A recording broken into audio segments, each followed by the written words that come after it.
സദുക്കായരെ യേശു വാക്കുമുട്ടിക്കുന്നതാണ് ലൂക്കയുടെ 20-27 മുതൽ 40 തിരുവചനങ്ങൾ നമ്മൾ കാണുന്നത്.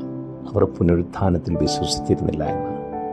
ഈശോ അവർ വിശ്വസിക്കുന്ന ബൈബിളിലെ വിശുദ്ധ ഗ്രന്ഥത്തിലെ ആദ്യത്തെ 5 ഗ്രന്ഥങ്ങളായ പഞ്ചഗ്രന്ഥികളിൽ നിന്ന് തന്നെയാണ് അവർക്ക് മറുപടി കൊടുക്കുന്നത്. ഈശോ പറയുകയാണ്, പ്രത്യക്ഷപ്പെട്ട മോശയോട് ദൈവം പറഞ്ഞ കാര്യം പുറപ്പാട് ഗ്രന്ഥത്തിൽ ഈശോ സംസാരിക്കുന്നു.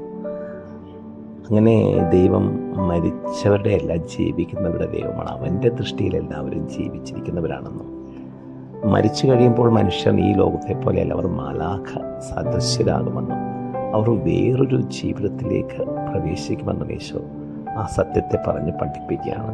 തൻ്റെ ഉത്ഥാനത്തിലൂടെ ഈശോ ഇതിനുള്ള സമസ്ത തെളിവുകളും നൽകുകയും ചെയ്തു. വിശ്വസിച്ച് ഈശോയുടെ കൂടെ നടക്കാമോ? ആമേൻ.